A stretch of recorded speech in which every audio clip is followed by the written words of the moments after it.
ನಮಸ್ಕಾರ. ಜಿನಿ ನ್ಯೂಸ್ ವೀಕ್ಷಕರಿಗೆ ಸ್ವಾಗತ. ಪ್ರಧಾನಿ ಮೋದಿ ವಿರುದ್ಧ ಎಂದಿಗೂ ನಾನು ಜಾತಿ ನಿಂದನೆ ಮಾಡಿಲ್ಲ ಎಂದು ಮಣಿಶಂಕರ್ ಅಯ್ಯರ್ ಸ್ಪಷ್ಟಪಡಿಸಿದ್ದಾರೆ. ಜೈಪುರದಲ್ಲಿ ನಡೆದ ಸಂವಾದವೊಂದರಲ್ಲಿ ಭಾಗವಹಿಸಿದ್ದ ಕಾಂಗ್ರೆಸ್ನ ಹಿರಿಯ ನಾಯಕ ಮಣಿಶಂಕರ್ ಅಯ್ಯರ್ ತಮ್ಮ ಮೇಲಿರುವ ಜಾತಿ ನಿಂದನೆಯ ಹಳೆಯ ಆರೋಪಗಳ ಬಗ್ಗೆ ಅಸಮಾಧಾನ ವ್ಯಕ್ತಪಡಿಸಿದ್ದಾರೆ. ಪ್ರಧಾನಿ ಮೋದಿಯವರನ್ನು ಉದ್ದೇಶಿಸಿ ತಾನು ಆಡಿದ ಮಾತುಗಳು ಅವರ ರಾಜಕೀಯ ಗುಣನಡತೆಯನ್ನು ಗುರಿಯಾಗಿಸಿಕೊಂಡಿದ್ದವು.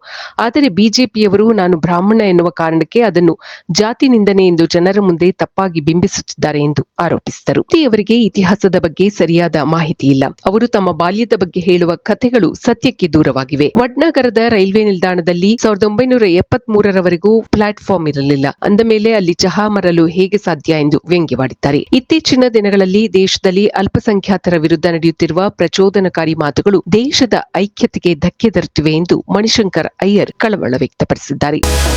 ಈ ದಿನದ ನಿರಂತರ ಸುದ್ದಿಗಳಿಗಾಗಿ ವೀಕ್ಷಿಸುತ್ತಿರಿ ಜಿನಿ ನ್ಯೂಸ್. ನಮಸ್ಕಾರ.